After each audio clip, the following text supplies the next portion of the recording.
Hi, I'm Alex Graham Heggie, and welcome to Our Heritage. Today I'm talking with Mr. Eldred Crawford of Owen Sound.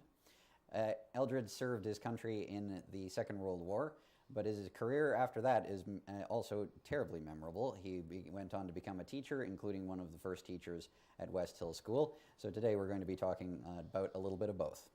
So, Eldred, good day, welcome. Thank you. All right. So let's start at the beginning, as it were. Where did you grow up? I was born and raised at Allenford. I was born on a farm west of Allenford, but when I was 4 years of age, we moved into the town. Ah, okay. So when you were when did you join up for the Canadian Forces? At the end of my, I took grade 13 at OSCVI. At Allenford, it was a continuation school, and we could only go to the end of grade 12, so we had to come into Owen Sound to get my grade 13. Mm-hmm. Well, then I was still 17. Most of the boys at that time, at the end of grade 13, joined the Air Force or the Army or the Navy because they were almost all 18 and 19 years of age. I was a little younger. I was only 17. I thought, well, I'm not going to join until I'm 18. So I went back to school and took a C Special course, commercial special. And then I was 18, and that's when I joined up. I see. And how did you feel about joining up? Well, I wanted to join one of the forces. I chose the Air Force because I think when I was a kid, just a youngster running around, I always loved to see airplanes. They were reasonably new at that time when I was a youngster, and it was really nice to see an airplane in the sky, and it sort of gave me some idea that I would like to join the Air Force too, when the war came along. Mm-hmm. Were you nervous or excited, or? No, I don't think so. Pretty well all my friends had already joined the Air Force, the Army, and so I just took my turn next then. So. I see. So what was the training process? Well, I joined in July of 1943 when I was 18, and I had to go to Toronto to take a basic course. It was only about a month long, but at the basic training, we were given a battery of tests to find out what area of the Air Force that you're best suited for. So my results showed that I should be in radio work. So that's what I chose, and they sent me out then to Calgary. I spent 4 or 6 months in Calgary on the course. Then they moved us to Montreal, and we served 6 months there, still on course. And the last 2 months we served at Mount Hope, just south of Hamilton, the last 2 months. It was a 14-month course. It's a lot of places to bounce around to. A lot of bouncing around, but it was a very stiff course. Mm-hmm. All of that time was just training you on yes, work in the on radios. radio work and learning all about radios and especially the RCAF equipment. Right. Okay. And where did you get when you were learning? What was working with radio like? Because today, radio is just, for most people, it's just the box on the shelf sort of thing. But. Yes. Well, the radios then were. Well, I wouldn't say it was in the infancy, but radios weren't invented until about 1915 or 20, somewhere in there. But now this is only 43, just another 20 years later, and they were still big box-like things, the receivers, and even the transmitters are quite large, and it was much more compact now, of course. you could almost slip in your pocket what was used to be a big box-like structure. But we had to know all the circuits, and there were several different kinds of radios, of course, on the planes, and as well as back at the base. There was a main one at the base, quite a big fellow. But it was a very interesting course. Out of 43 of us that started on the course, only 13 of us graduated. It was a really stiff course. Clearly. And then when the training was finished, where did they send you? Yes, I was sent out to Gimli, Manitoba for about a month out there working on transport planes.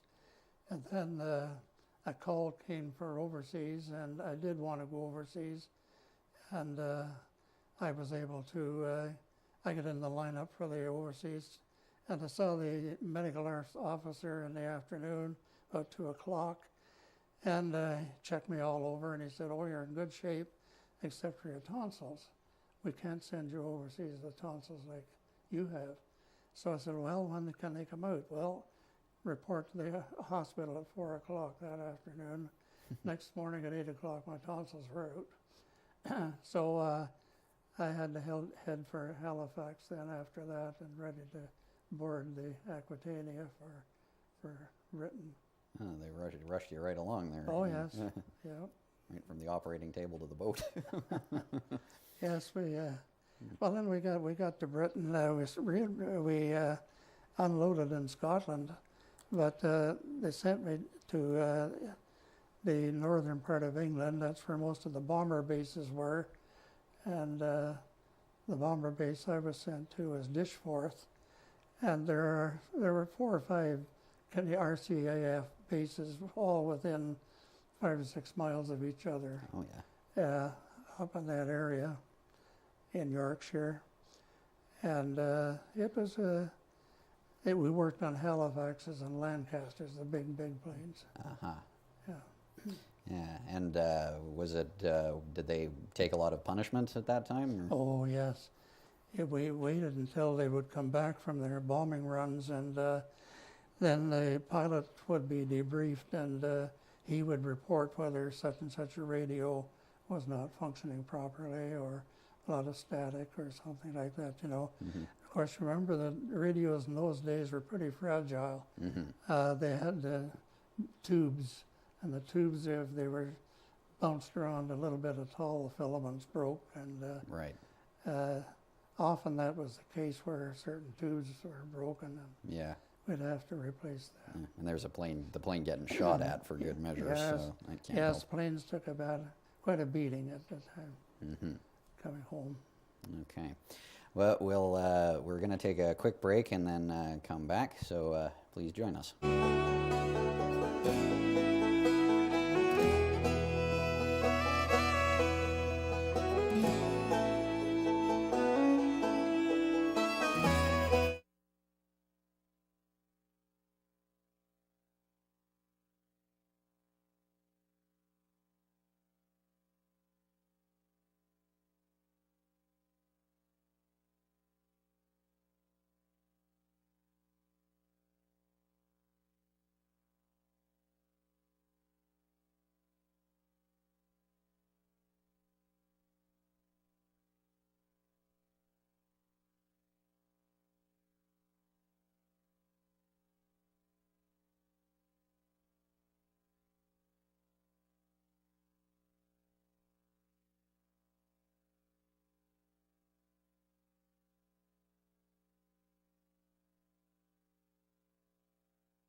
back.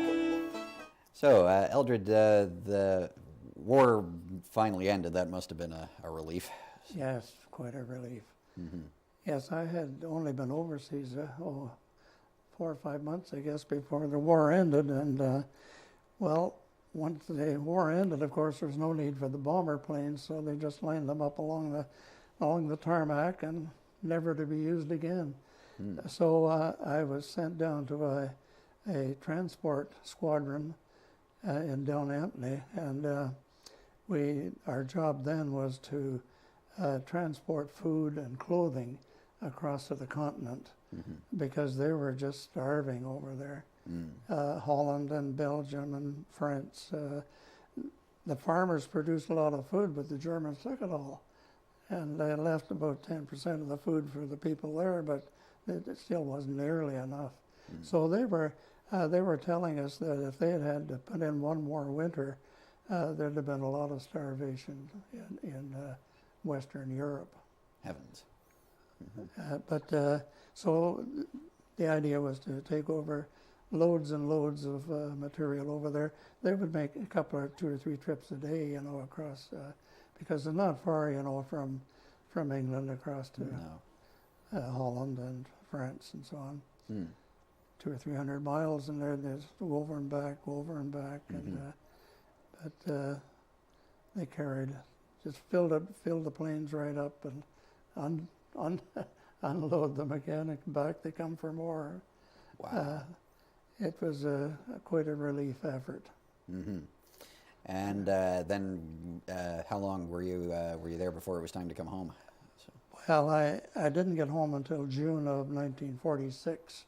Oh my goodness! So it's about a year after the war ended, and I wanted to get into school. I wanted to go to university if I could, and the Department of National Defense had a good plan for those who wanted to get out. If they wanted to go to university, they would pay the tuition fee each year, and they would give you $60 a month, as long as you were single, for each month that you were in the service. Oh. And I had 34 months coming to me, so I had 34 months of university. And they paid me $60 a month while I was at school for expenses and so on.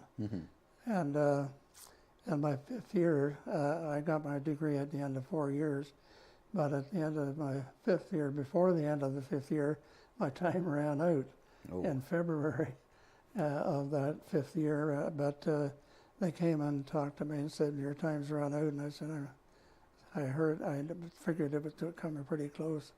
Well, they went up and looked at my marks, and they came back down and said, "Oh, we'll put you through to June." So I was pretty happy about that. Yeah, I bet. Now, there must have been a lot of demand for those for young fellows coming back to get into the universities. The universities were full. I tried to get in one year, 1946, for the fall of 46, but I tried many universities. They all said, "No, we're filled up. Try next year, try next year." So I did that. I did apply the next year and got in then in the fall of 47. But I had to put in time for a year. So I asked I used to work at the lumber mill at Allenford in summers before that, and Mac McDonnell was the man who owned it. He's the father of Gary McDonnell, who has all these yellow gas trucks, these big fellas. Anyway, he said yes, he'd employ me for a year, so that was fine. I worked all summer.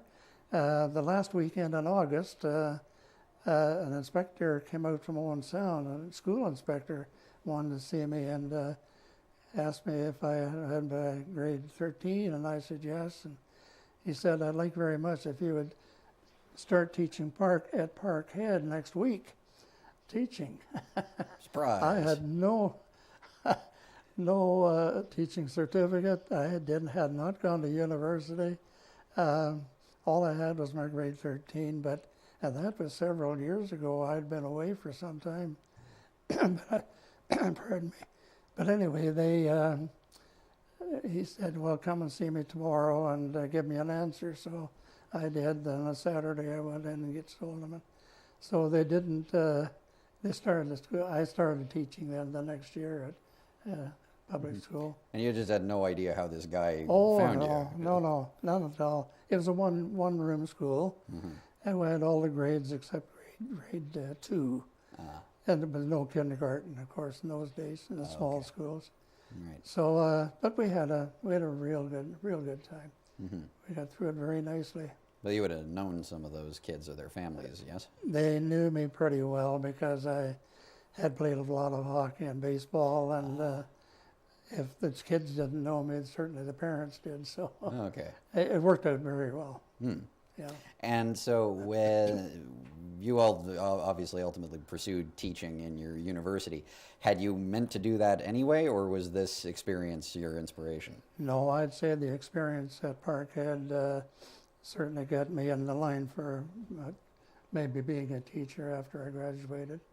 So I did. I went to Guelph University and for 4 years and got my degree, and then I went to OCE in Toronto, Ontario College of Education. That's the only school that was giving out certificates for high school teaching at that time. Now there are more schools now, but I went there for the 1 year and got my certificate to teach. And my first year of teaching was at Winchester, which is over between Ottawa and Cornwall, near the Quebec border. And I stayed just 1 year, and the next year I got a job at Arthur. There was an opening there, and I was able to get in there. I stayed there just 1 year, and an opening came up at OSCVI. And so I was able to get in there. That was the year that they built the round part. We called it the salmon can at that time. And by 1954, and I was there for 6 years. Then when West Hill opened, I went up there and was on the original staff there in 1960. I was there till I retired. Very good. All right. Well, I want to hear more about your experiences in teaching, and we're going to talk about that. We're just going to take a quick break first. Yeah.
We're back.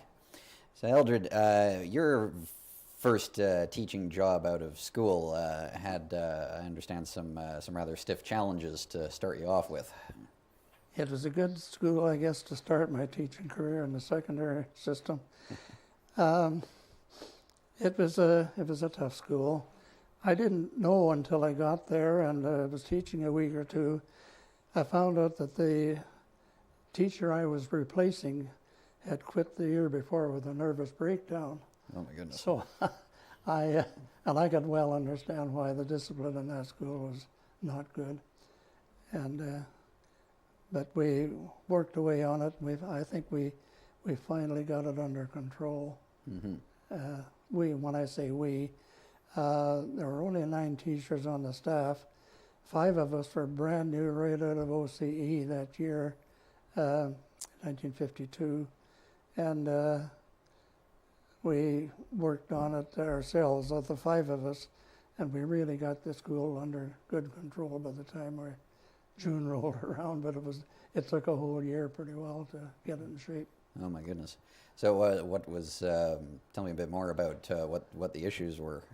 Well, there was one class in particular, the one class of boys.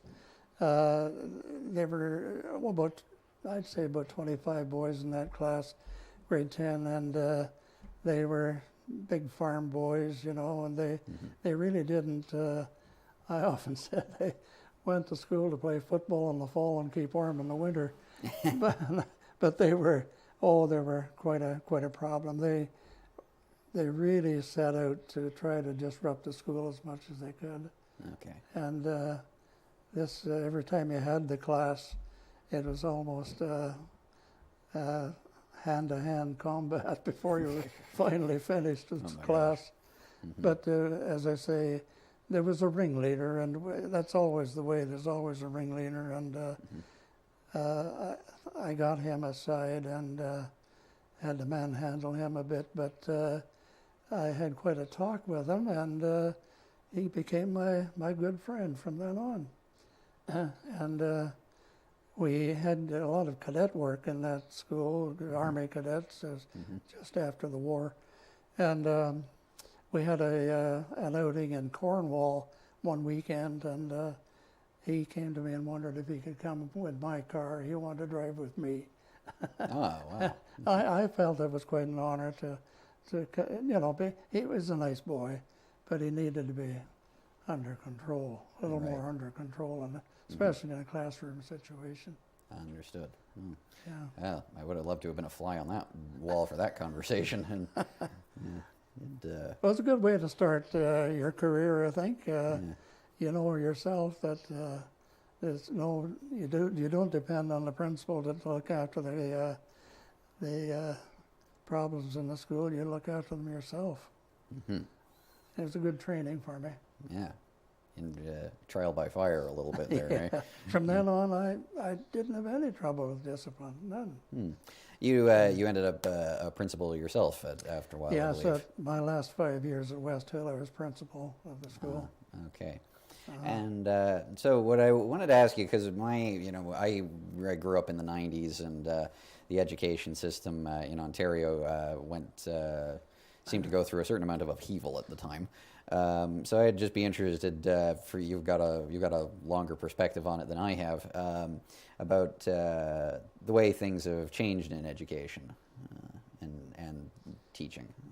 Well, I think the computer has made inroads there, and now the computer was really coming to the fore when I was still teaching.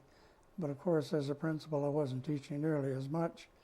But I could see where the computer was certainly going to play a big part in the future of education.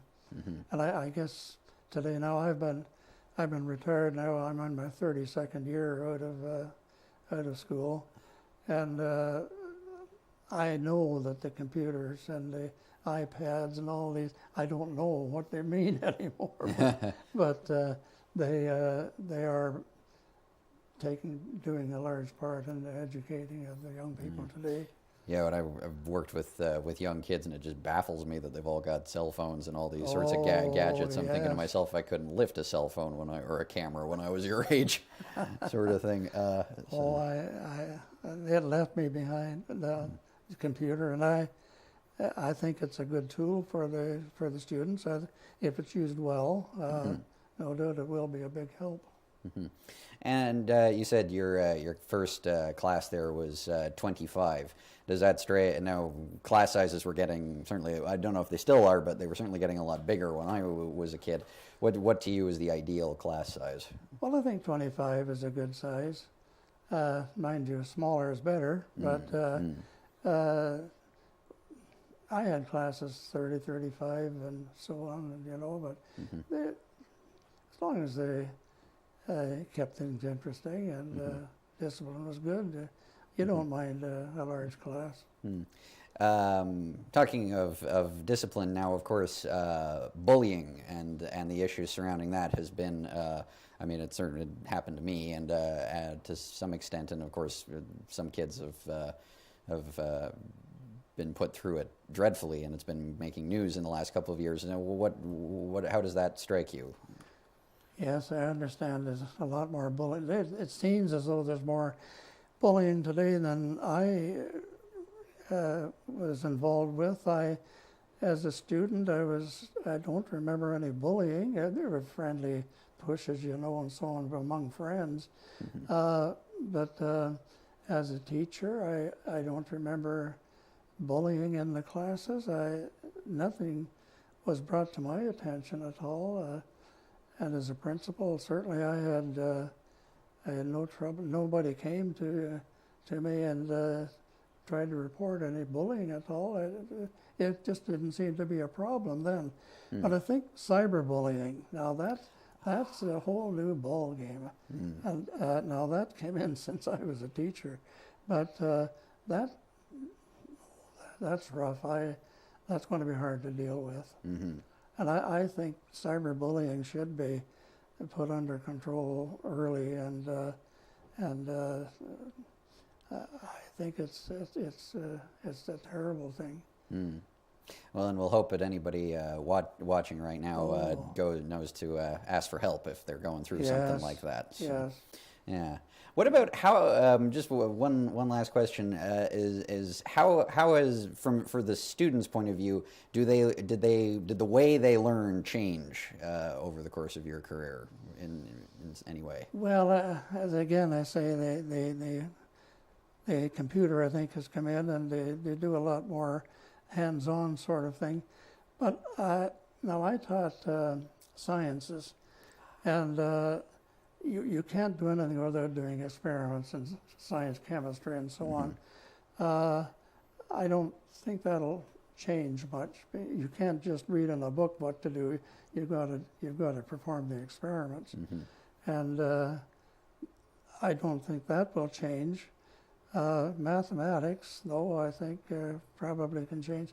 I understand right now the Canadian math problem is a bit of a problem, and they're trying to rectify the situation. We're trying to give the teachers more schooling in mathematics.